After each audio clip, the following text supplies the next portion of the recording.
集をご覧ください。昨年度と今年度の我が社の販売部数の比較です。今年の春から部数がぐーんと下降線をたどっており、その分ライバル社である帝都新聞が大幅に部数を伸ばしております。うちの読者を帝都に持っていかれたということかね。は、残念ながら数字がそれを物語っております。原因は何かね。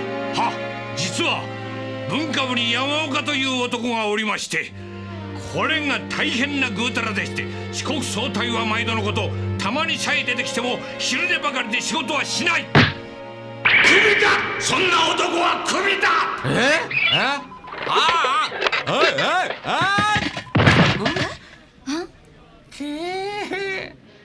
山岡ちゃん、どうしたんだ。いや、ちょっと嫌な夢を。夢？山岡！巨米というやつは会社を何だと思ってんだ。ああ、死ぬかと思った。トミー副部長が怒るのは当たり前でしょう。会社で居眠り、その上夢まで見ちゃうなんて、そんなやつどこにいるっていうの。しょうがないだろ、見たくて見たんじゃないんだから。夢ってのは無意識に見てしまうもんなの。分かってないな。私は夢の話をしてるわけじゃないの。つまり花村さん、無駄ですよ。これ以上。山岡さん、でもこれだけは言っておきます。ここの昼食代は山岡さん持ちですからね。なんでよ。さっき助けてくれたら何でもするって言ったんですから。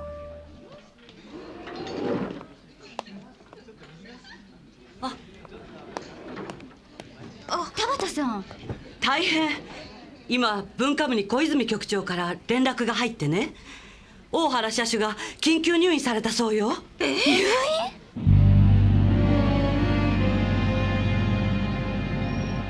大腸にポリープができましてね。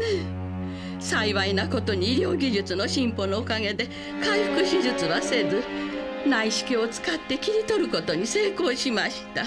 いやー、びっくりしました。いきなり入院だなんて。おかげさまでお医者様も 2,3 日で退院できるだろうと。それはよかった。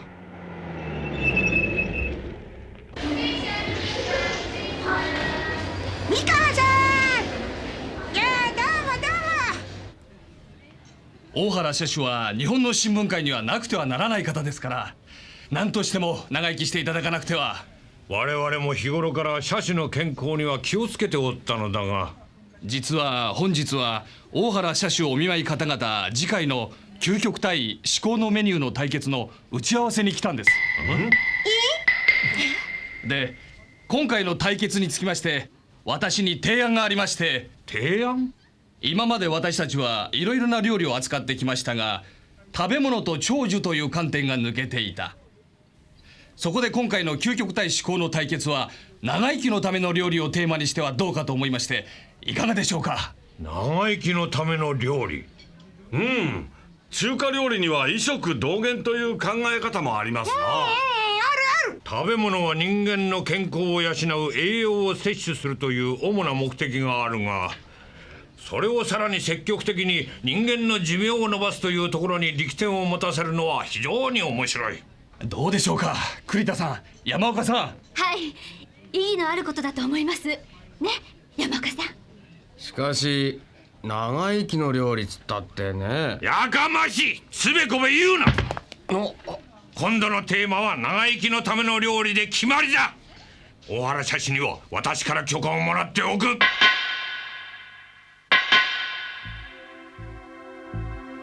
長生きのための料理とな。面白いじゃありませんか。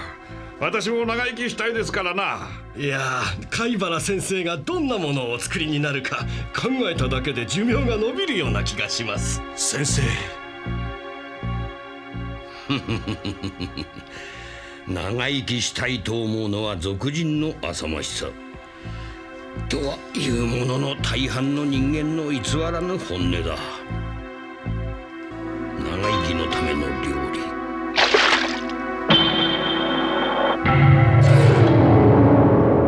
理、よろしい、取り組んでみましょう。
しく好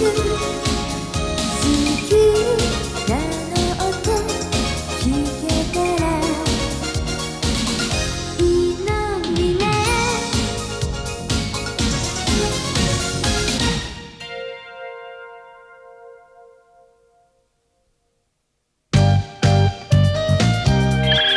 究極対思考長寿料理対決。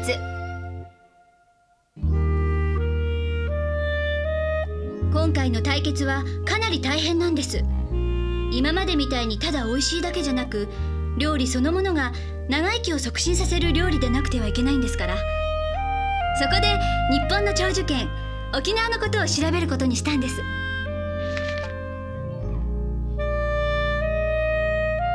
石垣島のサンゴ綺麗だわ。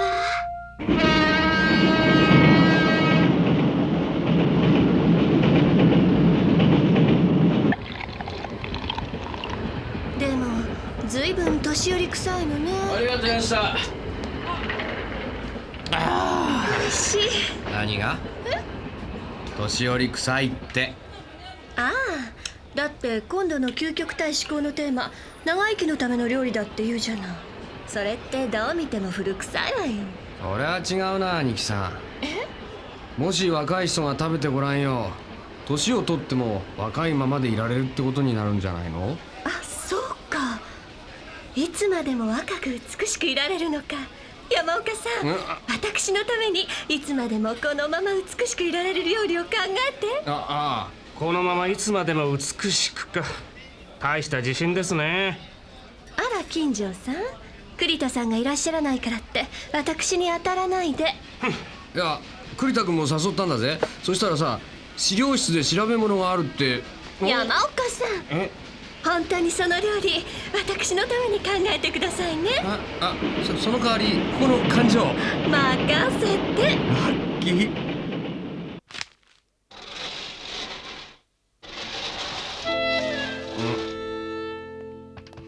それじゃあ始めましょうか。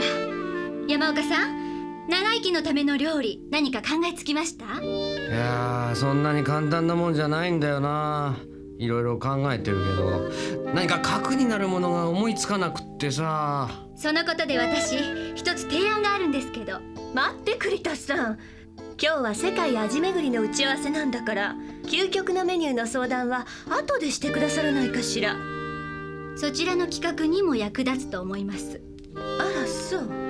私昨日誰かさんが二日酔いになるまで飲んでいる時に資料室で沖縄のことを調べたんです。誰？それではっきりしたんです。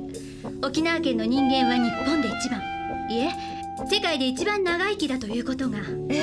沖縄が世界一？琉球大学の松崎俊久先生はこう書いています。旧ソビエトのコーカサス、南米エクアドルのビルカンバ、パキスタンのフンザ、この3つは昔から世界三大長寿地域と言われてきたが、いろいろ調べてみると戸籍がいい加減だったり、100歳に達していない人が100歳以上と自称していたりで、本当はどれも長寿地域ではなかった。なんだ、ただの伝説だったんだ。ちゃんとした科学的調査資料をもとにして長寿地域を探してみると、世界一が沖縄になるんですって。そこで私思ったんです。沖縄の食生活を調べたら長生きのための料理を考えるのに役立つんじゃないかって。なるほど、沖縄の味を求める旅に出ようってわけか。世界味巡り沖縄編ね、使えるわ。ねえ山岡さん。まあ長生き料理の手がかりがつかめるかどうかは別にして、沖縄の食事を一度きちんと調べておく必要はあるな。沖縄？くだらん、やめろ。どうしてですか？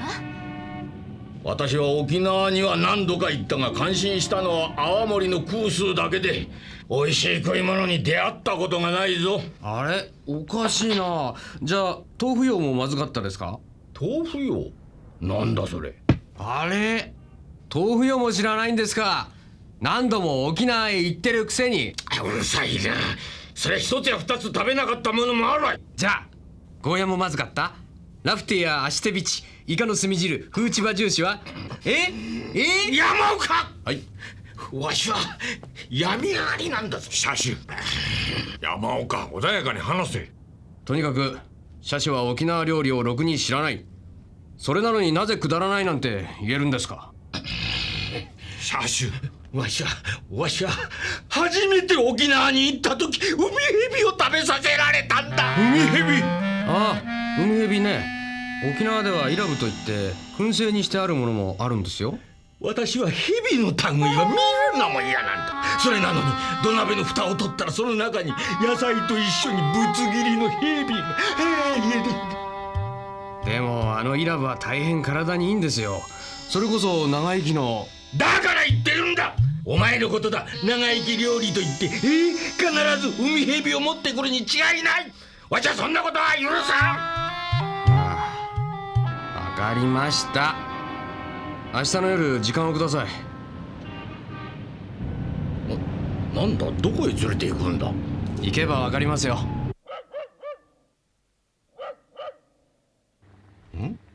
これは山岡、これは。まず食べてみてください。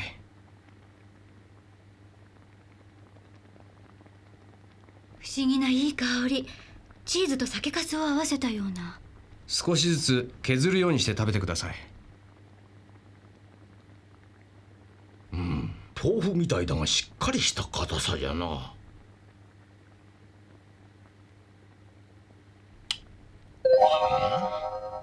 おお、思いもよらぬ味だ。エダムチーズを酒で練ったような。しかしチーズより香りはずっと日本人向き。これが豆腐用です。沖縄から取り寄せました。豆腐用。豆腐用という名の通り豆腐を加工したものです。豆腐を立方形に切って粘り気が出るまで陰干しにします。それを泡盛で洗って米麹と紅麹を合わせて作った漬け汁に漬け込んで熟成させます。6ヶ月ぐらい経ったのが一番美味しいと言われています。チーズは乳タンパクを発酵させたもの、豆腐用は大豆タンパクを発酵。動物性と植物性との違いはあるが、チーズと豆腐用に似た風味があるのは当然だな。味は鮮烈で濃厚なのに後口がチーズよりずっと爽やかなのは原料が大豆だからかしら。いかがですか？豆腐用は洗練された味とは言えませんか？沖縄の食べ物は洗練されていませんか？シャッシュ。うるさい。お前は海蛇みたいに嫌味なやつだ。とっとと沖縄でもどこでも一面。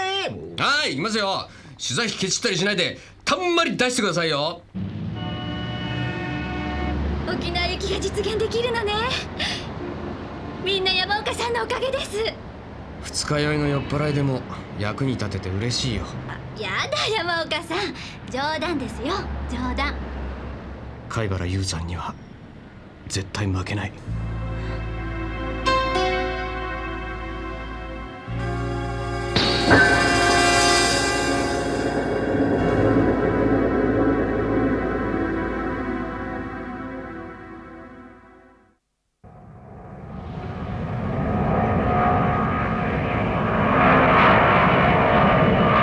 遅いな山岡さん。どうしたのかしら。うまくいくかな。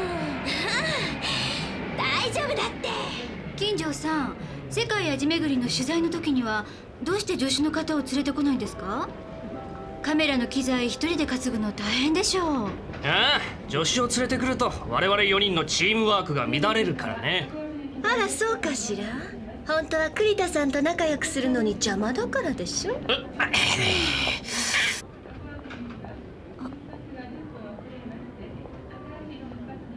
山岡さん。おはよう。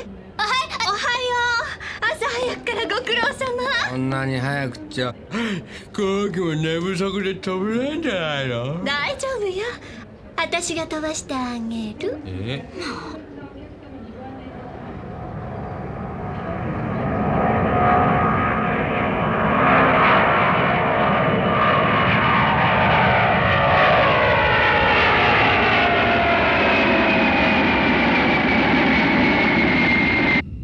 栗田さん、栗田さん。飲み物来たけど。ありがとう。どうしたの？深刻な顔してたけど。そう新婚旅行ですか？違います本当だったら嬉しいけど。いや僕たちは新聞社の仕事で沖縄の食べ物の取材に行くんですよ。おお、前の席の2人と一緒です。あら、そちらそのまま新婚旅行にすればいいのに。こちらもね。食べ物といってもいろいろあるが、長生きのための料理です。なるほどね。よろしい。それなら良いところを紹介してあげましょう。良いところって？真珠料理の専門店だ。真珠料理？何ですかそれ？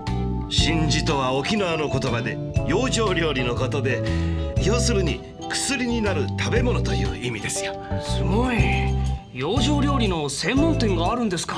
まさに医食同源というか薬食同源というか。そりゃおかしいよ牧一さん。何がだね、美咲君。沖縄の人間の長生きの理由を探るなら、そんな特別な真珠料理でなくて日常の食事を見てもらわなきゃ。沖縄は海の幸に恵まれています。新鮮な魚介類、海藻、そういうものをふんだんに食べてる我々の食事の中にこそ長生きの理由があるってもんですよ。新鮮な海の幸か。いいわね。美咲君、自分が海ん中だからといってそれはあまりに偏った考え方じゃないのかね。海ん中って何ですか？中というのは沖縄の言葉で人間のこと、海は海、つまり漁師のことです。美咲君は漁師といっても素潜りで魚やエビを取ってるんですよ。勇ましい。素潜りで貝を取ったりするのは本土では海といって女の人がするけど、沖縄の男は優しいから女の人を海に出したりはしないのさ。素敵。本当は女の人の仕事を奪ってるだけだったりして。なんだもう一回言ってみろ。お客様、他のお客様のご迷惑になりますのでお静かに願います。助かった。どうも。真珠料理といっても薬を入れたり特別の材料を使ったりしたものじゃない。沖縄で普通に手に入る材料で作るところにその店の特色があるんですよ。普通の材料で作るというのが素晴らしいですね。やはり海の幸を味わってもらわないと。僕の住んでる石垣島にいらっしゃい。美味しい魚を取ってあげるから。まあ、美咲さんは石垣島の方なんですか？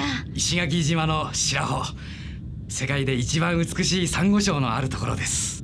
私そのサンゴ礁をぜひ見てみたいです。いらっしゃい。白穂の海の幸をご馳走しましょう。楽しみだわ。それは大変素晴らしいことだ。しかしその前に真珠料理を。困ったな。那覇空港に案内してくれる人が待ってるし。何にも困ることはないですよ。私がその人に真珠料理の店を教えてあげましょう。よかった。出だしから素敵な人たちに出会えて。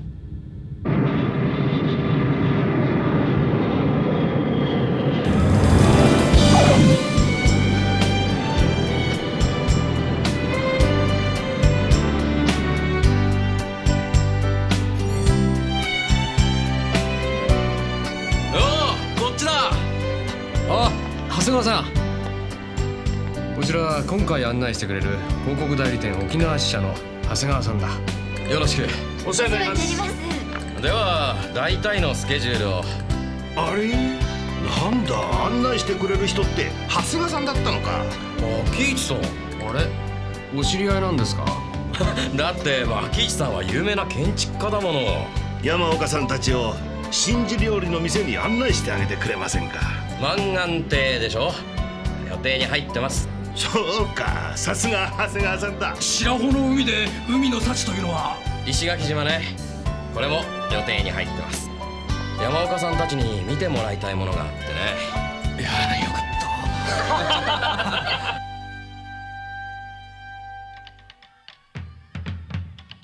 こちらが戸口初美さん。沖縄料理の研究家で特に真珠料理に詳しいんだ。はじめまして。よろしくお願いします。はい、わかりました。遠いところご苦労さんね。早速本題に入りましょう。話だけじゃまだるっこしいから食べてもらいながらにしましょう。待ってました。そこらくっちゃ。この緑の野菜はんじゃなというの。今は普通に野菜として食べられてるけれど、昔から解熱や腹痛を止めるのに使われてきたの。胃を丈夫にする働きもあるのよ。あ、ほんとちょっと苦みがあっていかにも胃に良さそう。さっぱりしていて食欲をそそるわね。んじゃなの葉を細切りにして酢とごま油でマグロの水煮と和えたのよ。これは今までに経験したことのない風味だな。胃の働きを良くしてくれるなんて最高の前菜だよ。次は切り干し大根と昆布の細切りの煮物。本土では昆布を出汁を取るのに使うけど、沖縄では昆布それ自体を食べる。そこが違うのよ。出汁を取るなら利尻昆布がいいとかなんとか言うけれど、そのまま食べる分にはあまりうるさいこと言う必要ないのよ。少しくらい形の悪い2級3級品でも栄養価は変わらないから素晴らしいのよ。なるほど、見てくれより実質ですね。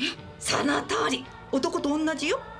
ねえ、だからあんたも諦めることないのよ。この切り干し大根だって最近じゃ本土の若い人あんまり食べないでしょ。それが大間違い。ビタミン C こそ失われてるけど、ビタミン B1、ビタミン B2、ビタミン D、鉄、ニコチン酸はたっぷり。カルシウムも全ての野菜の中でも最上級。昆布は海水の中のミネラルをたっぷり吸収してるから、ヨード、カリウム、カルシウム、タンパク質もビタミンも豊富なの。まあ見たところ地味な切り干し大根と昆布だけだけど、大変な実力者なんですね。次お願いね。これはアシテビチ。豚足を2時間ほど茹でてから別の鍋にとって、黒砂糖、泡盛、醤油、だし汁を加えて4時間ばかりじっくりと煮込むのよ。途中で昆布を加え、大根を加え、出す時にニンニクの薄切りを香り付けにのせるの。柔らかくてとろりとしてって、でもちっとも油がしつこくないですね。沖縄はね、昔から本土とは比較にならないくらい豚肉を食べてきたの。だから豚肉の料理の仕方も進んでるのよ。油がきつかったら美味しくないし、体にも良くないでしょ。だからじっくり煮る過程で油は抜いてしまうの。このねっとりとしているのはゼラチン質。血管を丈夫にして老化を防ぐ大事なタンパク質なのよ。ゼラチン質を取りすぎると痛風になりやすいけれど、こうして昆布も一緒にたくさん食べればそれを防げるんだな。これはトゥヤシーグ水。トゥヤシーというのは牛の中身といって内臓のこと。牛の内臓に薬草を取り合わせて作ったスープよ。ウイキョウ、肝臓、ウコン、ヨモギ、ンジャナ、そんな薬草を取り合わせてあるのよ。胃にも肝臓にもとてもいいのよ。いかにも効きそう。体にいい上に美味しいなんて。あら、この香りは何かしら。今までに出会ったことがあるようなないような。よもぎじゃない？あ、よもぎよ。よもぎっていうと甘いお餅やお団子に使うものという概念があるから、こういう風に使うととても発火に近いような鮮烈な風味を持っているのに驚かされるわ。よもぎは沖縄では風打ち葉といって欠くことのできない香り野菜なのよ。ご飯にも炊き込むし。さあ、ここでクイズよ。クイズ？今まで食べてもらったものも全て沖縄の長寿食なんだけど、これからお出しする2つのものはこれこそ沖縄というべきものなのよ。おー、緑色だ。プリンプリンしてるわ。もう一つはこれよ。これはスープの中に黒い筒型のものが入ってるぞ。何この黒いの。さあ当ててちょうだい。まずこの緑色のプリンプリンしたものは寒天ですね。一体何を寒天で固めてあるかが問題だな。この香り、まさか。まさかと思うけれど、この香りは他には考えられない。これお酒じゃない。お酒はお酒でも、これは泡盛。その通り、泡盛寒天よ。これはね、よもぎのジュースに甘味をつけて寒天で固める間際に泡盛を入れるのよ。ほのかに甘くて、本来ならどちらかというと男っぽい泡盛の香りを妙に生めかしくさせるの。泡盛寒天か。まさに沖縄ならではのデザートだね。色も素敵だわ。きっと写真写りもいいよ。デザートを先に味わってもらって順序が逆になっちゃったけど、さあいよいよこれ真珠料理の中の真珠料理。何か怪しい雰囲気ね。あれ、この黒いやつ表面は鱗っぽいけど。ああ、これはね、うなぎの燻製だよ。うなぎって鱗あったかしら。そこはそれ沖縄独特のうなぎだからして。ねえ、これ本当にうなぎ？さあ。あら、とても濃厚で奥の深い味ですね。でもくどくなくて滑らかだわ。私この味好きよ。おお、なんだかいかにも元気が出そう。よく煮てあるからとても柔らかい。でもいくら燻製といっても、うなぎにしては皮がしっかりしてるわね。まあまあ。皮はざっくりしていて同時にぬんめりしていて不思議な感じ。でも旨味はほとんど汁の方に出てしまってるみたいですね。それでもやはりこの皮と身は栄養があるから食べなきゃもったいない。うなぎにしては全然脂っぽくないんですね。なんといううなぎなんですか？これは選ぶうなぎということもあるけれど、本当は選ぶ海蛇。海蛇？これが大原社主の言っていた。沖縄の言葉ではイラフ。集団で生活していて、主に海に生えている海人草を食べているのよ。海人草といえば昔は虫下しの薬でしたね。沖縄では海人草のことをナチョーラと言って牛肉と一緒に煮ておつゆにします。滋養強壮の効果のある真珠ね。その海人草を食べてるからイラブも栄養があるのかな。そうよ。イラブは42種類のアミノ酸、それに加えてタウリン、カルシウムをたっぷり含んでいるの。子供にも妊産婦にも、それから今以上に体力をつけたい人にも絶好のものね。しかも必ず昆布と一緒に煮るから栄養価はさらに上がる。これが燻製のイラブよ。硬いんだ。カチンカチン。いいかな。ごめんなさい。イラブは捕まえてからバケツやカマスの中に何も与えず3ヶ月ほど放っておくの。3ヶ月も何も与えずに？それで生きてるなんて恐ろしい生命力だな。その生命力が大事なのよ。これを一旦蒸すか茹でるかして燻製にする。売り出すのは12月になってからね。イラブの燻製は昆布と一緒に途中何度もアクをすくいながら約 4,5 時間煮る。そしてできた汁が一番汁。薬として飲むならこれが一番。ああ、そりゃ効きそうだな。そう。でも料理として美味しく食べるためにはここからさらに一工夫。豚足を一旦茹でてから一緒に加えて、また 2,3 時間煮て味を整える。こうすることで豚足のゼラチン質が加わって栄養価が上がる上に一層美味しくなる。それが今召し上がっていただいたものなのよ。本当に真珠の中の真珠とおっしゃる理由がよくわかりました。美味しい上に体に精がつく。こりゃ本当に長生き料理ですね。まったく大原社主は情けないよ。このイラブ真珠を海蛇というだけで食べられなかったなんて。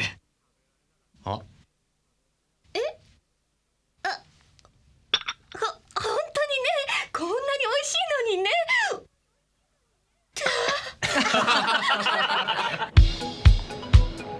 真珠料理って素晴らしかったですね。イラブも沖縄が天から授かった海の幸の一つだね。海の幸といえば石垣島に行くんですよね。もちろんその予定ですよ。その前に行きたいところがあるんだ。あら、どこですか？遠山東人先生の紹介で島城賀さんというシーサー作りの名人のお宅を訪ねたいんだ。シーサー？それ何？これがシーサーだよ。沖縄では昔からその家を守るものとしてシーサーを門柱の上とか屋根の上に置く風習があるんです。最近では高層アパートでもよく置かれるようになりましたね。本当だ、あんなところにも。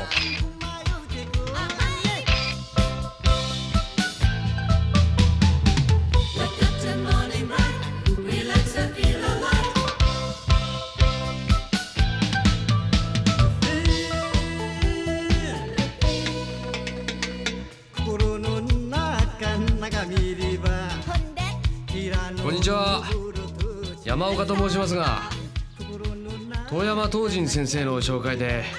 おお、よく来たね、ご苦労さん。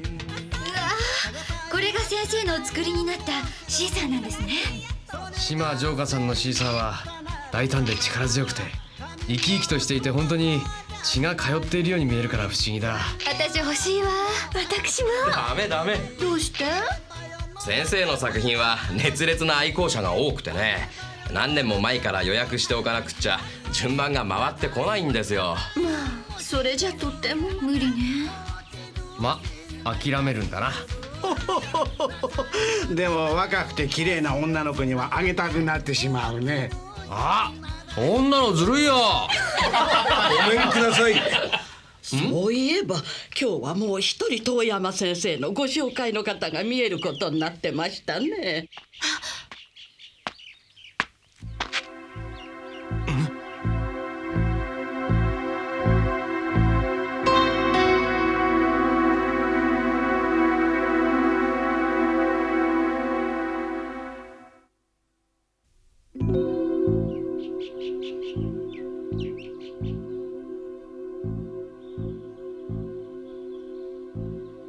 どうしてお前がここに？実はですね、坊ちゃん、東仁先生の紹介で今度貝原先生が監修して発行してます日本美術全集の中の一冊として島先生のシーサーをまとめようということになりまして。お前たちこそどうして沖縄へ？ああ、それはですね、沖縄が日本一、いや世界一の長寿の地だからです。長寿食の秘密を探ろうと。なるほど。長寿の地に来て長生きのための料理を考えるきっかけを得ようというのか。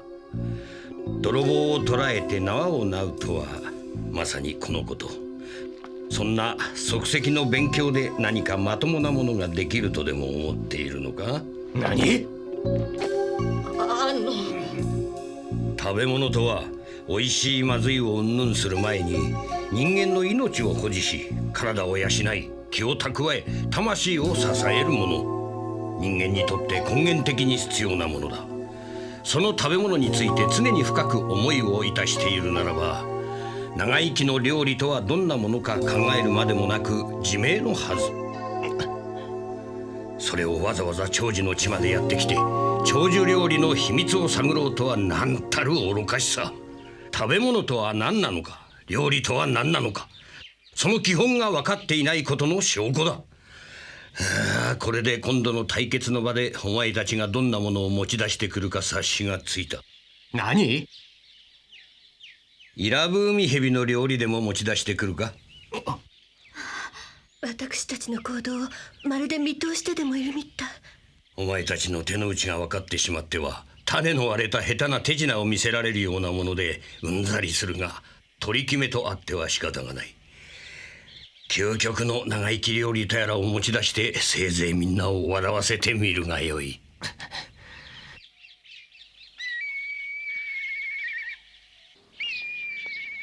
参ったわ。あんなところで貝原雄山に会うなんて。私たちが沖縄に長寿料理の秘密を探りに来たことがバレてしまったわ。申し訳ない。遠山東仁先生も意地が悪いわ。山岡さんと同じ日に貝原雄山を紹介するなんて。東仁先生意地悪したんじゃないわ。きっとこれには何か訳があるはずです。どんな訳があるっていうの？くそ、あのちじめ。長谷川さん、次は琉球大学に行くんでしょ？はい。では参りましょう。あら、石垣島に行く前にまだ他に寄るんですか？貝原雄山が俺の手の内を読んだというなら、とことん沖縄の長寿食を追求してやるのさ。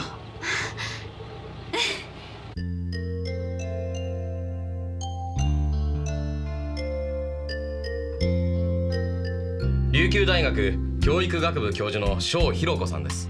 今日はお忙しいところどうも。先生のご本拝読させていただきました。あらあら、それはどうも。沖縄の人間の長寿の秘密は食事にありというわけで、それを探りにいらしたのね。真珠料理を試食しました。とても素晴らしくて感動しました。それはよかったわ。ところがその後で横槍が入りまして。横槍？なるほど、よくわかりました。それはその貝原氏が誤解をしているか、あるいは知っていながらあなた方を迷わせるためにそう言ったのね。その至高のメニューとの対決で貝原雄山氏に勝つための知恵をあなた方に差し上げましょう。貝原雄山に勝つための知恵って何なのでしょうか。大阪府立大学名誉教授の中尾佐助先生はおっしゃっています。世界的に見て沖縄の食が普通、本土は特殊と。沖縄が普通？本土が特殊？それは今80歳90歳代の沖縄のご老人たちの食の歴史を本土の同世代の人たちのそれに比べた時に言えることなのです。中尾先生はおっしゃっています。日本の場合、世界中で最も貧弱な栄養料理体系であると。油がない、肉がない、魚も海や湖から少し離れるとろくなものがない。なるほど、動物性タンパク質が不足してるんだな。日本は昔から宗教的な理由もあるのでしょうけど、牛肉は食べませんでしたから。日本人がいかに牛肉を嫌ったかがよくわかる例だけど、昔の川柳に楊貴妃は綺麗な顔で豚を食いというのがある。日本人の感覚からすると、楊貴妃のような絶世の美人が豚を食べるなんて信じられないことだったんだ。ところが中国人にはこの川柳の意味がわからない。わかるわけがないわ。豚は中国人にとって当たり前の食べ物ですもの。その豚が沖縄の食事でもとても重要なんです。昔の沖縄の食事は大変質素で貧しくて、1日3食さつまいもばかり。明治から大正にかけては日常食の 90% 以上がさつまいもだったのです。まあ、そんなにたくさんさつまいもを？米みたいに美味しくないかもしれませんが、同じカロリーを摂取するために食べる量で比べると、さつまいもの方がずっとビタミンやミネラルが多くて、腸の中をきれいにする繊維質もたくさんあるの。でもタンパク質が穀物に比べると少ないんじゃありませんか？そこで豚肉が重要になってくるんです。沖縄では正月はもちろん、法事などの行事の際にはほとんど必ず豚肉の料理が出ます。でもそんな行事なんてめったにないでしょう。それは一軒ごとに考えればそうですが、沖縄では村などの共同体や親族の結びつきが強いから、一軒の家で豚を料理するとそれをあちこちに配るんです。互いに配ったり配られたりすると、最低でも月 1,2 回は豚を食べていました。それなら栄養摂取として考えることのできる量になりますね。豚は肉はもちろん、心臓、肺臓、肝臓、腎臓、腸などの内臓や血も肋骨も耳も足も食べています。肋骨もですか？沖縄にはソーキそばというのがあってね、肋骨を柔らかく煮たのが乗っていて、少し歯ごたえがあるけどバリバリ食べられるんだ。へえ。足は足手びちとしていただきました。足には水と加熱するとゼラチンに変わるコラーゲンがたくさん含まれていますからね。血管を丈夫にするにはなくてはならぬものです。脳と心臓の血管の衰えはボケや死に直結します。豚を上手に食べるのが沖縄の長寿の秘密の一つなのね。もう一つ、沖縄では海藻をたくさん食べます。一人当たりの昆布の消費量は沖縄が日本一。昆布だけでなく、わかめ、ひじきはもちろん、もずく、青のりなどいろんな海藻を食べるんです。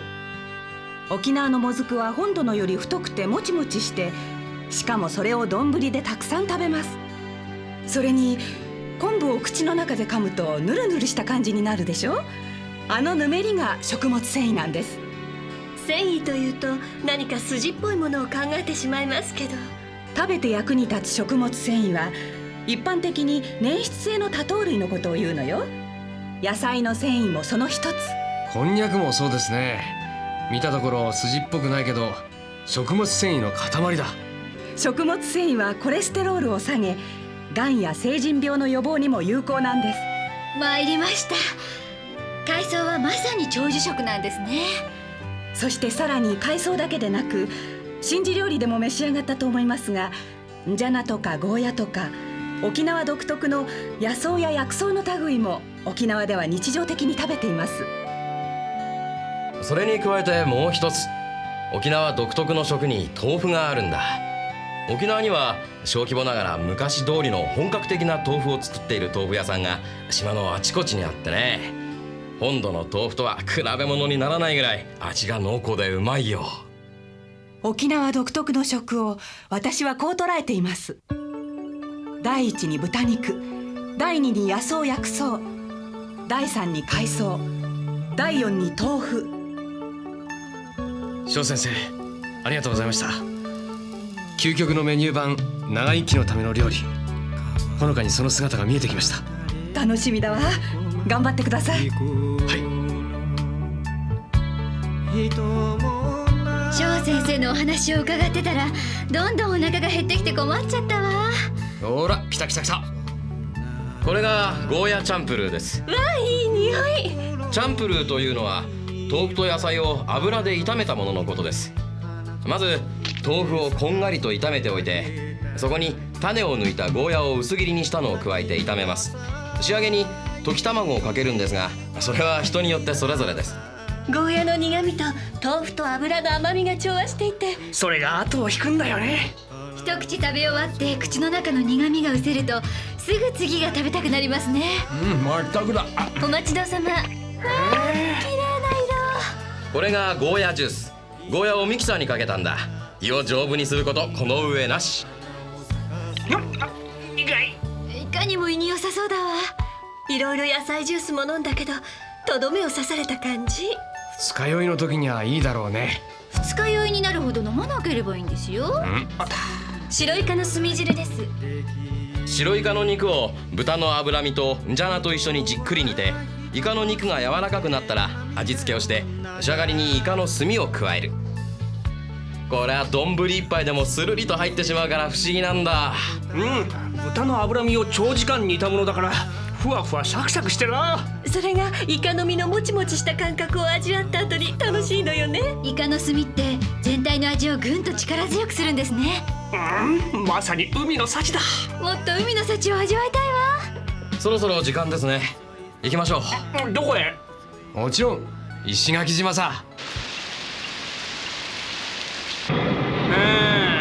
ついてないよな、雨だなんて。もう乗ってからそればっかりね。せっかくの石垣島なんだぜ。はいはい、そのうち晴れるわよ。もう石垣島よ。どれどれ。あら、石垣島ってサンゴ礁が綺麗でエメラルド色の海とか言うわよね。雨でよくわかんないけど変な色よ。なんだあの赤い海は。赤土だよ。石垣島の綺麗な海がなんでこんな赤土で汚れてるんだ。山岡さん、一体どういうことなんだこの赤土は。サトウキビとパイナップルの精査。どういうことだ。政府は石垣島の農業振興策としてサトウキビとパイナップルの栽培に補助金を出しているんです。作れば政府からお金がもらえるから、農民たちはせっせと畑を広げる。畑の土止めを十分にしない上にコンクリートの排水路を作ったから、雨が降ると土が流れて側溝から川に流れ込む。それが結果として海を汚すんです。なんてこった。作るなら作るで赤土が流れ出ないようにきちんとすればいいのに。ハワイでのパイナップル作りも同じ赤い土だ。しかし雨が降るたびに海が赤く染まることはない。ハワイでできることがどうして石垣島でできないの。これじゃ美しい海が台無しだわ。見た目の美しさだけじゃない。たくさんの赤土が海に流れ込んでちゃサンゴ礁が死んでしまう。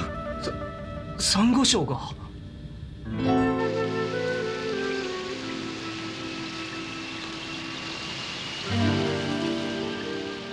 牧一さんもいらしてるとは思わなかったです。どうしても見せたいものがあってね。もしかして長谷川さんが石垣島で見せたいものがあるって言ってたことと。同じだと思いますよ。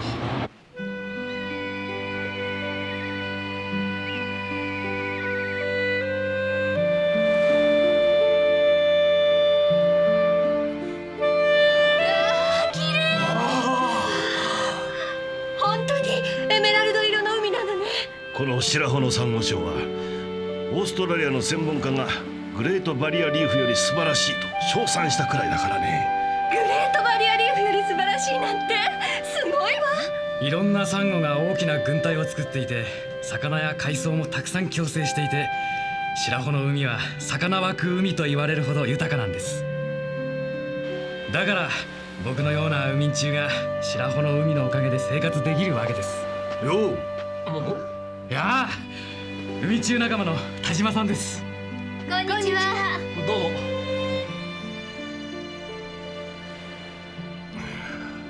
今日空港建設推進派の連中が東京からお偉いさんを連れてくるということだったが、あんたたちじゃないみたいだな。空港？ああ、そういえば石垣島に新しく空港を建設しようという動きがあって、長い間賛成派と反対派で揉めてるって。今本土の資本がどんどん入ってきて、石垣島全島をリゾート地にしようという動きが活発でね。そのためには東京や大阪から観光客を直接大型ジェット機で送り込みたい。それには今の空港では不十分だというんだ。で、どこにその空港を作るというんですか？ここだよ。この白穂の海だ。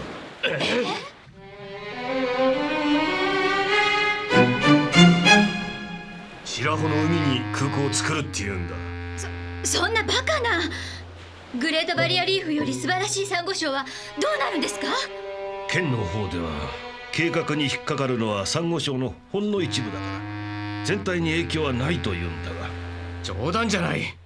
今だって赤土が海に流れ込むのを何もしないでほっといて、土砂は今よりはるかにひどく広がるのは明白じゃないですか。この白穂は一体どんな光景になるのかしら。想像するだけでもたまらないね。世界でも稀で貴重なこの白穂のサンゴが欲に目のくらんだ愚かな人間たちの手で今滅ぼされようとしてるんだわ。でも私に何ができるというの？来たようだな。東京から呼んだお偉いさんとやらが。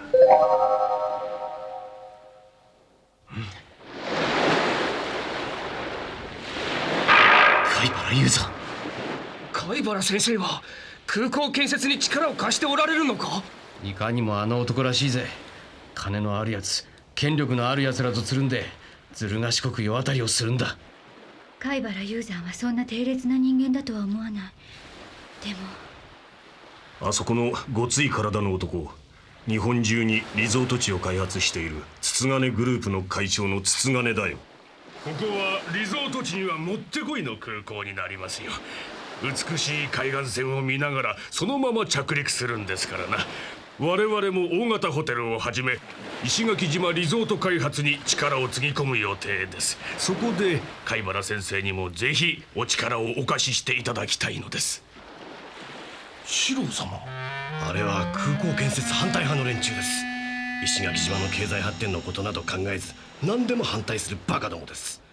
どうぞ知らん顔して無視してください。筒金会長、私に石垣島リゾート開発の手伝いをしろと言われるんですが。私は先生を書家陶芸家としてのみならず総合的な芸術家として尊敬しています。ですから我々のリゾート開発の総合的な計画の立案から先生にお願いしたいのです。では今この場でご返事いたしましょう。実は私は至高のメニューの一つとして長生きのための料理を作らねばならんのですが、今筒金会長の申し出を伺ってその長生きのための料理作りの案がひらめきました。何？筒金さん、あなたに伺いたいことがある。はて。人間はなぜ長生きをしたがるんですかな。それは自分のやりかけた仕事を完成させるためとか、この世の楽しみをもっとたくさん味わうためとか。なるほど。ところで一方では自殺する人間も世の中には少なからずいるようですが。自殺するなんて愚かな人間でしょう。あるいは死んだ方が楽だと思うほどひどい絶望に陥った人間か。では自殺したいと思ってる人間が同時に長生きのための料理を食べようと思うでしょうか。はあ、いかがかな。そりゃ自殺と長生きを両方願うなんてことありえませんな。あなたは自分の会社を長生きさせたいと願ってますか。ああ、当然でしょう。で石垣島をリゾート開発しようと考えておられるのですか。ええ、そうです。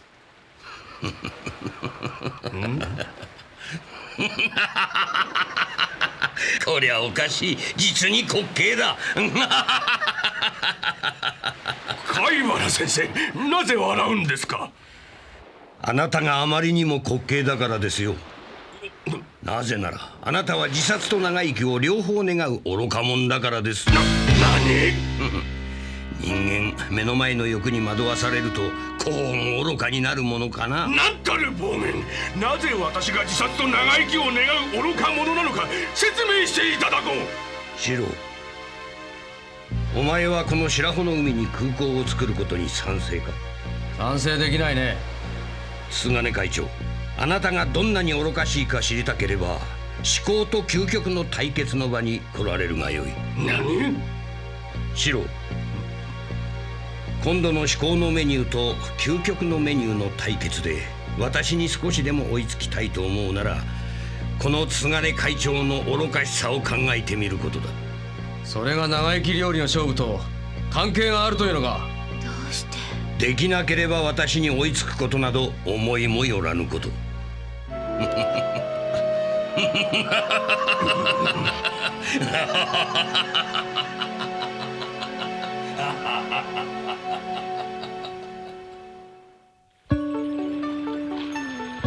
色も形も様々で幻想的。竜宮城伝説はサンゴ礁の美しさの連想から生まれたのかもしれないですね。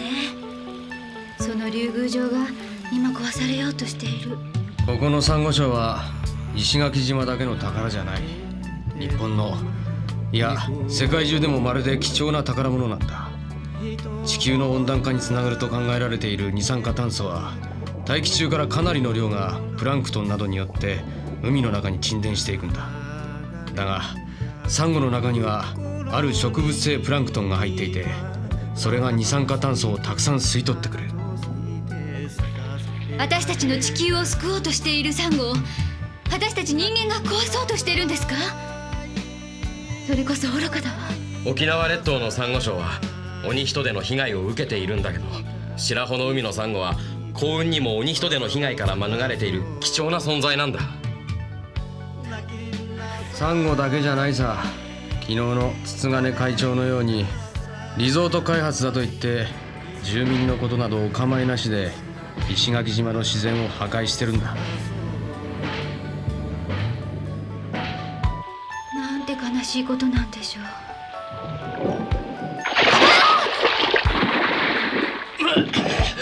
素晴らしいよ。フィルムが何本あっても足りないよ。どこを撮っても絵になるんだ。だったらカメラマンの腕じゃないってことね。きついな。おい、大量だぞ。ミーバイ、伊勢エビ、ツノマン。あ、美咲さん、見る。はいはい、早くどうぞ。ツノマンの刺身だ。たっぷり食べてくれ。あれ、ミーバイも取ったでしょ。あれどうしたの。あれはミーバイは料理屋に売るんだよ。それが俺たちの商売だからね。ミーバイ食べたいよ。食べたいったら贅沢言うな。ツノマンだってうまいんだぞ。さあどうぞ。醤油もいいけど酢味噌で食べても美味しいよ。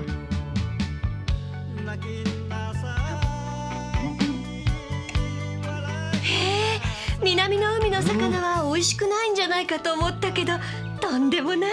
独特の風味があって酢味噌とよく合うわ。あ、このツナラーの葉を刻んだのと一緒に食べてみてよ。味がぐっと引き立つよ。どれ？こいつはいける。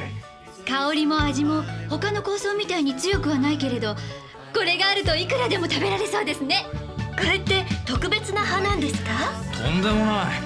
その庭に生えてるんだ。石垣島じゃどこ行ったってそこら中に生えてる草だよ。驚きだね。魚だってそうさ。白穂の海にはたくさんいるよ。だから俺たちアクセクしないでも暮らしていけるんだよ。春夏秋冬、魚、エビ、貝、海藻と白穂の海は気前よく恵んでくれるからね。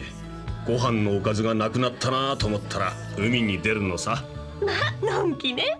豊かな自然に恵まれたこれこそ本物の豊かさなんだわ。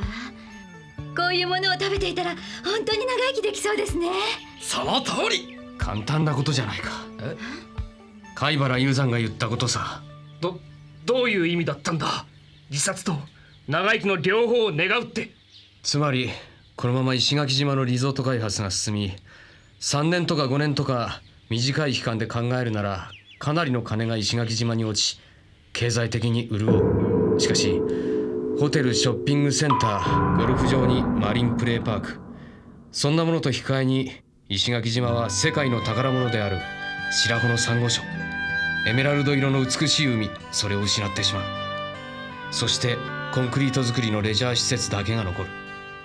そんな姿になった石垣島に一体誰が来るというんだ。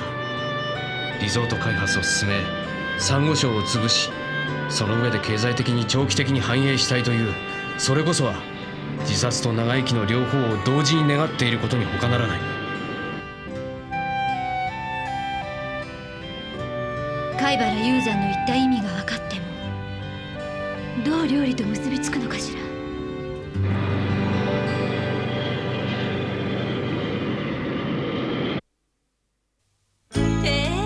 これが私初めて見たわ。素敵ね。うわー、本当に星の形してるんだ。幸せを呼ぶ星の砂か。その砂、サンゴが砕けて細かい粒になったものなんですって。へえ、星の砂ってサンゴだったんだ。沖縄のお土産だって。パイナップル、クース、それとも。はい、副部長もお一つどうぞ。何これ？星の砂？はい、幸せを呼ぶ星の砂。こんな子供騙しじゃなく、もっと気の利いた土産はなかったのか。空数の年代物とか。んなこと言ったってそういうものはね、結構高いんすよ。何しろ取材費が思ったより出なかったんでね。しかし沖縄での収穫はあったんだろうな。ええ、長生きの料理を考えるのにいろいろ参考になりました。じゃあ至高のメニューには勝てるんだな。今回は何としてもどんなことをしても勝ちたい。いや、勝たねばならん。本来我が東西新聞究極のメニューは我が社創立100周年の記念企画の一環として後世に残す食の文化遺産としてのメニューを作ることが目的だった。それが帝都新聞至高のメニューとの対決で何度となく敗れ、苦い思いをさせられてきた。今や東西新聞の名は地に落ちたも同然。究極のメニューには何の意味も価値もないとさえ思われ始めている。もし今回も至高のメニューに敗れるようなことがあれば、その時は究極のメニューをやめる。車種。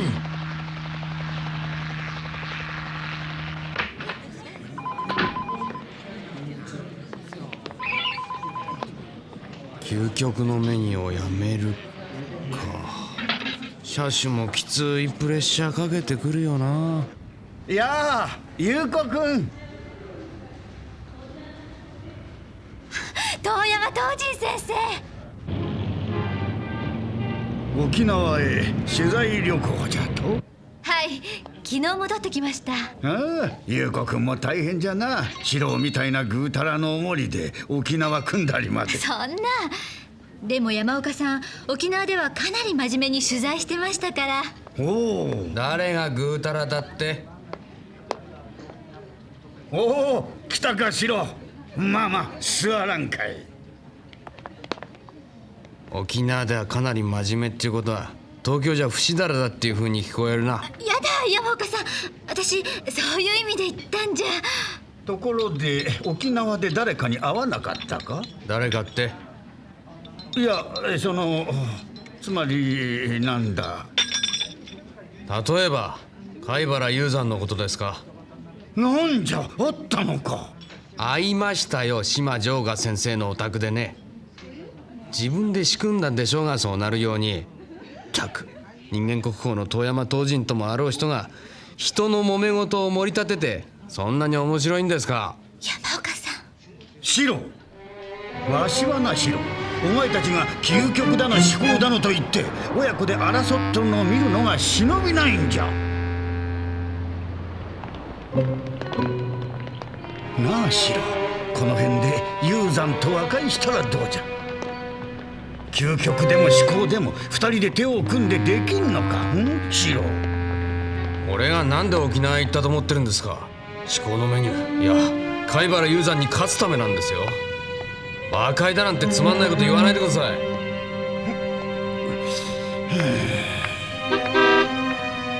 東人先生。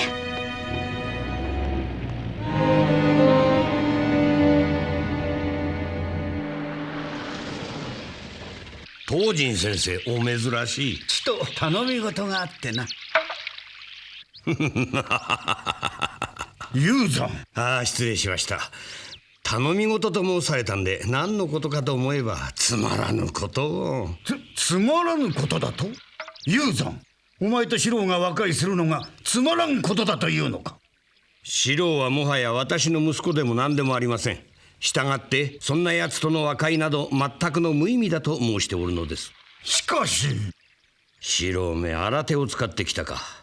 今度の至高対究極の対決で私に勝てぬと悟り、東人先生を丸め込んでの和解工作とは何とも見下げたやつだ。雄山、それは違うぞ。今日わしがここへ来たのはわし一人の考えでだ。東人先生もいい加減あんなゴロつきと付き合うのはおやめなさい。失礼。おい雄山、待たんか雄山。四郎も雄山もわしの和解の働きかけをつまらんことだと抜かしおったわ。もう勝手にせえくちゃと。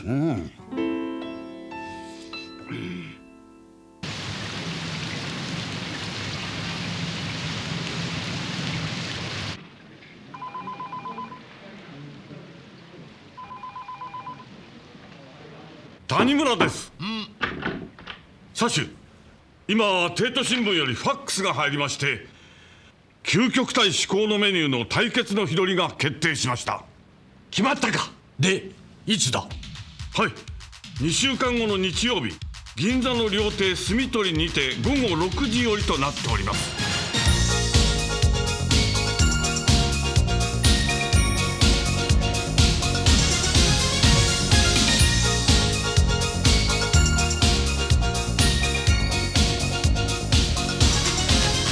街角を行く人波が途切れると、月明かりさえ眩しいね。こんな日はああ、気持ちの先がときめきの境界線からちょっとはみ出しそう。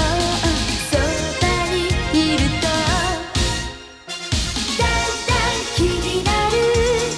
気のないふりしてくのか。だんだん涙が心に隠しきれずに、だんだん切なく、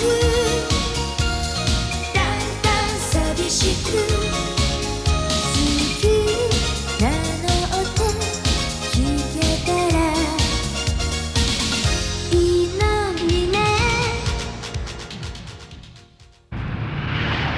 いよいよ明日だな。はい。昨日山岡から長生き料理が完成したから安心しろと連絡があった。あの男が安心しろと言うとかえって不安になりますな。しかし今回はかなり自信ありげに。それがかえって怖いんです。自信過剰のゆえに考えが抜けていて、貝原雄山にコロリとやられたことが今まで何度もあったではありませんか。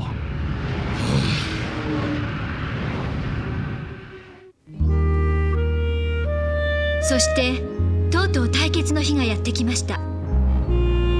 その日は朝からどんよりと重い雲が垂れ込め、今にも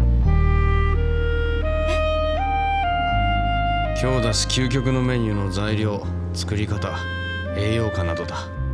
頭に入れといてくれ。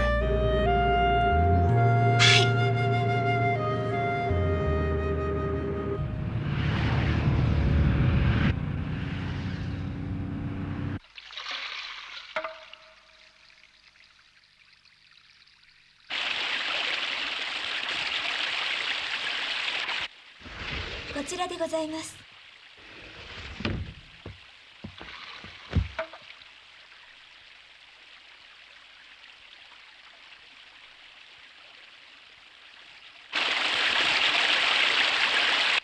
ではただいまより究極のメニュー対至高のメニューの味比べを始めます。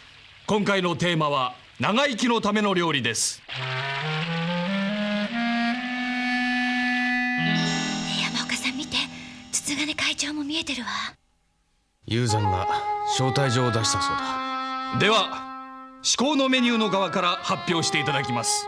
今回のテーマは食の根源に迫るものであります。長寿は万人の願いともいえ、寿命と食物には密接な関係があるのは明らかである。しかし食物だけが寿命の長さを決定するわけではない。そこを十分に踏まえておいていただきたい。では早速、医食同源という言葉が中国にはある。昔から中国の権力者は金と力に任せて不老長寿を追い求めた。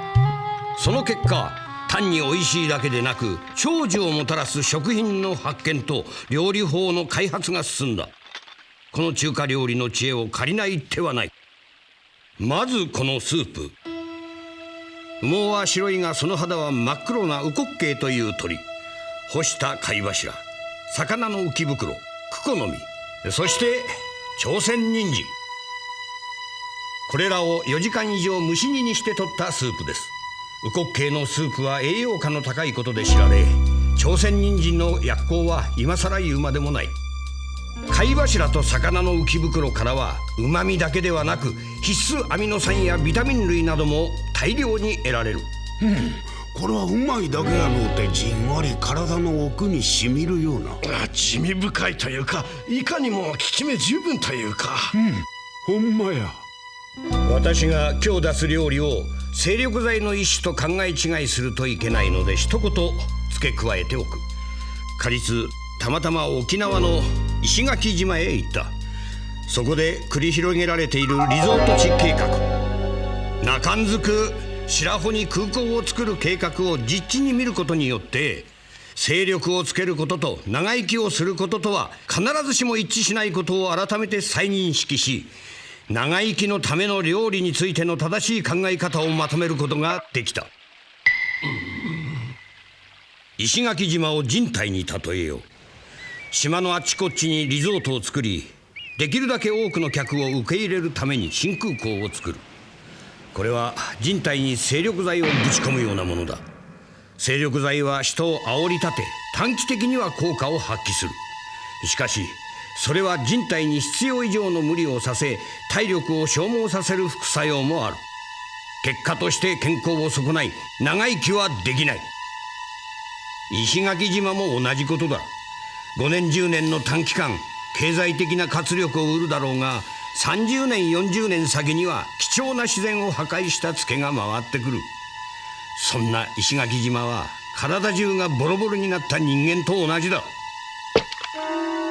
気まぐれな観光客がどうしてそんな姿の石垣島に出かけようか。石垣島を待っているのは破滅だ。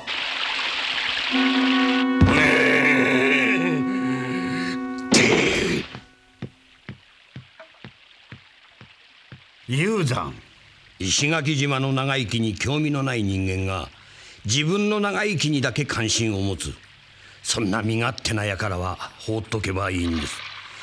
本日私が用意した料理は短期的な矯正効果を狙ったものではない。しかし定期的に食べていると健康と体力を維持できる。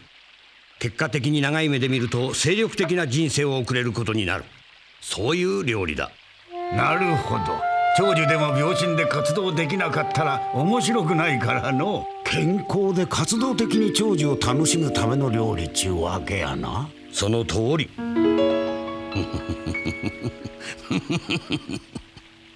では次の料理です。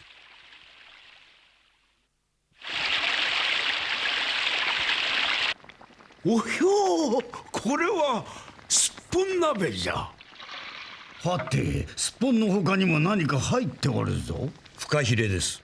乾燥フカヒレを中華料理の技法で柔らかく戻し、すっぽん鍋に加えました。すっぽんの脂肪は悪いコレステロールを血管内にこびりつかせることはない。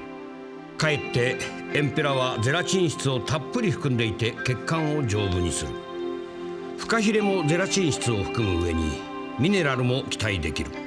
血管を丈夫にするための栄養が全てこの料理の中に入っている。血管を丈夫にして老化を防げるとはありがたい。続いては豆苗の炒め物、そしてニンニクの芽の炒め物です。豆苗は一番先端の柔らかい葉だけを集め軽く炒めてあります。豆苗、ニンニクの芽ともにビタミンやミネラルが豊富なことに比べて繊維成分が腸内に発生する有害物を吸収するし、腸の働きを盛んにします。次は栗飯。無農薬無除草剤で育った米を玄米のまま栗と一緒に炊く。人間の体を動かすエネルギー源としては良質のでんぷんが一番良い。玄米と栗はそのでんぷんはもちろんビタミン、ミネラルもたくさん含んでいる。またこの玄米の味のいいこと。栗ご飯は私の大好物。うまい、うまいですな。無農薬無除草剤の玄米のなんと豊かな味。デザートはツバメの巣です。氷砂糖を乗せて蒸しにかけ冷たく冷やしたものです。ツバメの巣とはタイなどの沿岸の壁に岩ツバメが海藻を材料に作るものです。とてもあっさりしていてデザートとして最高ね。ユーザン、今まで出た至高のメニューの料理は非常に贅沢なものばかりだな。はい、最高級のフカヒレやツバメの巣は非常に高価です。しかし至高のものを求めるとなるとそれも仕方ありませんな。いやいや、お前の料理が贅沢だからといって責めているわけではない。ただ一つ疑問がな。疑問？わしはよく京都の禅寺へ遊びに行くが、禅宗の高僧には長寿の方が大勢おられる。その長寿の高僧方は皆粗食だ。そして長生きするには粗食が一番だと口を揃えて言われる。今お前が用意してくれた長生き料理など多分一度も口にされたことのない方ばかりだと思う。何をおっしゃりたいのですか？お前の作った長生き料理など意味がないのではないかと言いたいのじゃ。そもそも至高の長生き料理とか究極の長生き料理とかも無意味ではないのかね。そんな今になって無意味などと言われると。でも確かに禅宗の高僧には長寿の方が多いわ。粗食がその長寿の秘密だとすると、禅の修行を積み常に心を平静に保ち深い精神生活を送るなら粗食で長寿を得られるのではなかろうか。シロ、お前の考えた長生き料理というのもユーザンと同じように贅沢なものなのか？いえ、でも粥とたくあんだけなどという粗食ではありません。ではお前の長生き料理も無意味だな。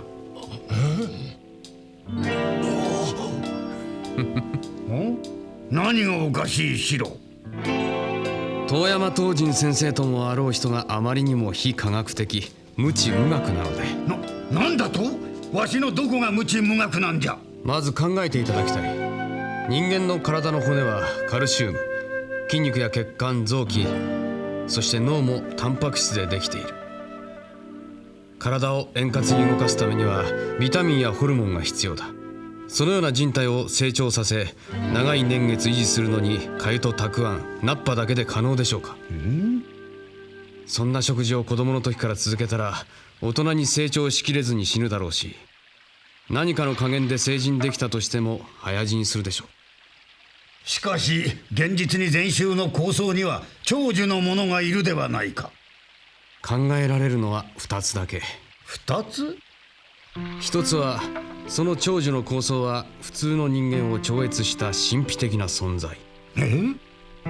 もう一つは粥やたくあん以外に栄養のあるものをしっかり食べている。じゃあお前は禅宗の構想ともあろう方が嘘をついておるというのか。昔から坊さんは酒のことを般若湯と言ったりしますからね。過剰に栄養を摂取することを警告するために粗食を勧めるのは一理ある。しかし必要不可欠な栄養素を欠くものを粗食というなら、そんな粗食は長生きどころか確実に寿命を縮める。遠山先生、そんなことでお迷いになるとは我が師らしくもない。なんだと？科学万能の世の風潮に嫌気がさしているお気持ちはわかります。しかし物事を科学的に考える態度は大事です。粗食が本当に体に良いと自分で思い込むのは自由です。だがそれを人に勧めるのは犯罪です。分かった、もういいわい。それでは長生き料理の対決を続けることにいたします。次は究極のメニュー側の料理です。究極のメニュー版長生きのための料理の基本は粗食です。何？山岡さん、わしをからかっているのか。粗食は寿命を縮めると言ったのはお前だぞ。粗食といっても粗末の粗ではなく質素の粗、栄養素の粗、つまり粗食です。何？先ほどの至高のメニュー側の発表した長生き料理、すっぽんやらフカヒレ、ツバメの巣、大変豪華なもので昔の中国の皇帝の食事みたいだ。金持ちならともかくそんな高価な材料を長い間揃え続けることは不可能だ。ちょっと待った。思考と究極の対決に予算枠は入ってなかったはずだ。俺が言いたいのは、あんなご大層な料理ばかり揃えなければ長生き料理が作れないのは頭が悪い証拠だということです。何？なんたる暴言。白のやつまた始めおった。貝原氏はさっき遠山東尋郎に科学的に考える態度が大事だと偉そうなことを言っておきながら、至高のメニューは贅沢な料理で飾り立て食べる側にありがたがらせようとしている。どこが一体科学的だというんだ。余計なご託はたくさんだ。早く料理を見せてみろ。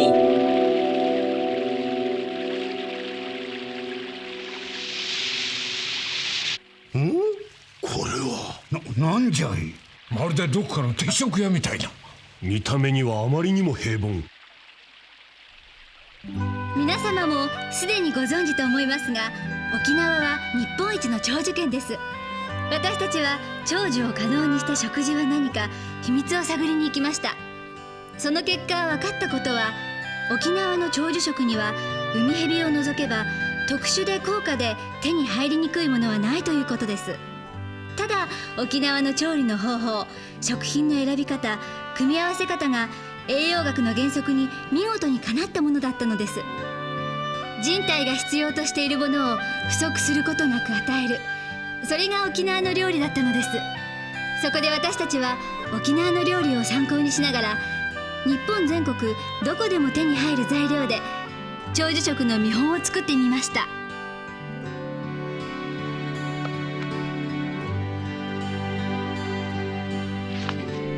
足手びち、豚足をじっくり煮込んで味付けしました。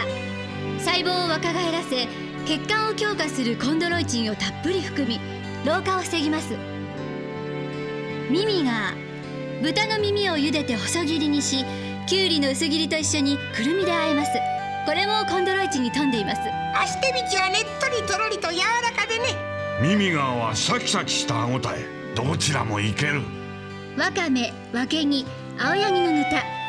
わかめなどの海藻やわけぎなどに含まれるセレンはがんの予防に力があると言われていますし、青柳などの貝類には血液中のコレステロールを減らして動脈硬化を防ぐ力のあるエイコサペンタエン酸がたっぷり入っています。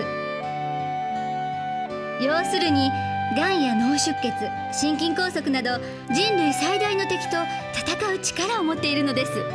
こりゃ驚いた。実にありふれた料理にこれだけの力が。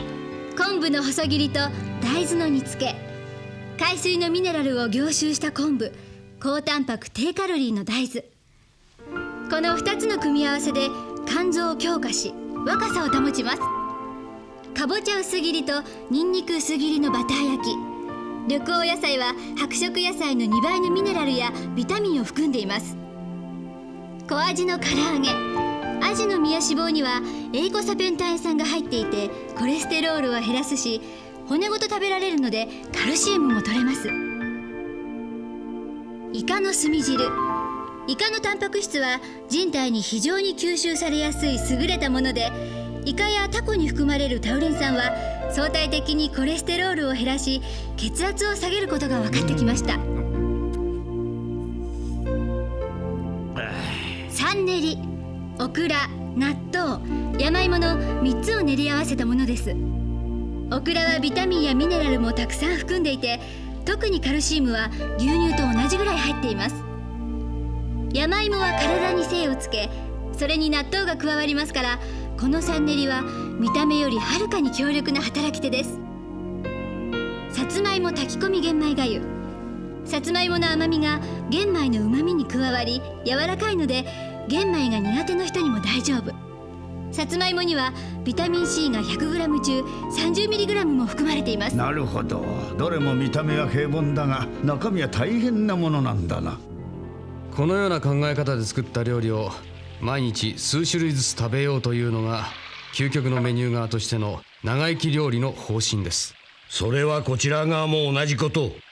先ほど出したのは至高のメニュー側としての方針を示す一例でしかない。しかし我々の側の足手菱と耳側を見てください。血管を強化し細胞を若返らせることではすっぽんやフカフィレに劣らない。わかめ、昆布などの働きはツバメの巣と同じ。しかし値段は数分の1。いや、材料費が高いとか安いとか言う前に、至高のメニューの長生き料理は毎日食べることができない。なぜならあの料理はうますぎる。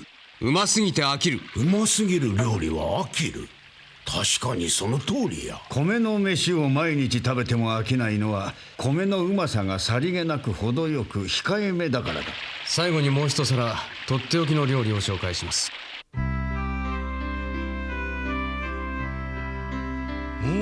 これは一風変わった味だ。苦みがあるのはこの野菜かい。ゴーヤチャンプルです。ゴーヤの薄切りと豆腐を炒めて仕上げに溶き卵を絡めます。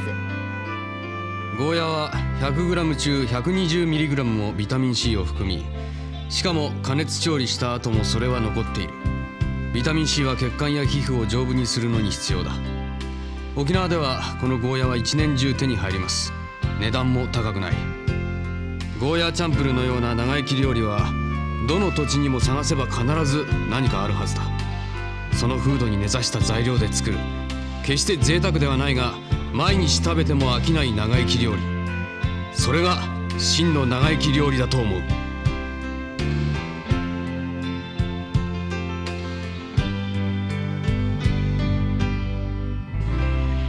ただいまより審査に入ります。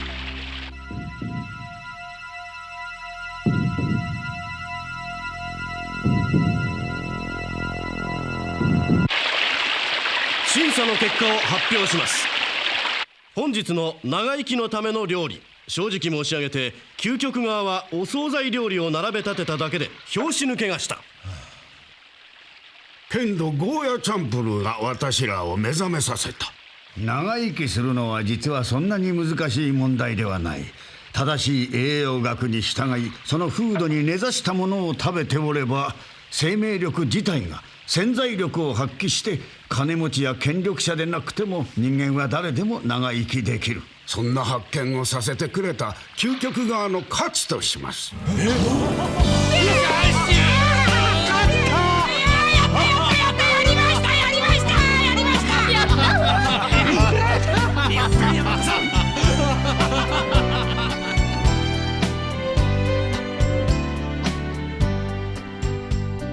貝原雄山は負けたのに全然答えていない。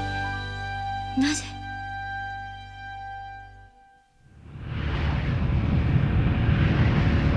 雄山、お前が石垣島の新空港建設問題を種に四郎を導いてやらなかったら四郎も今日の料理の発想を得られなかったろう。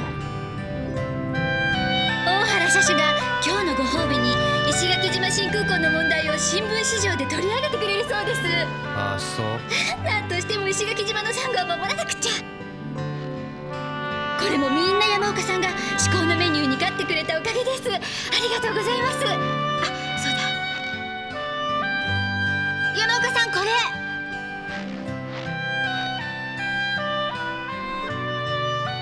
れ栗田君、石垣島の問題よりももっと差し迫った問題があるんだけど。何ですか？俺たち対決の間説明に追われて料理何にも食べてなかったんだよな。腹ペコで腹ペコで。わかりました。何か食べに行きましょう。今日も私のおごりです。今日も？お、やった。よし、食うぞ。ああ！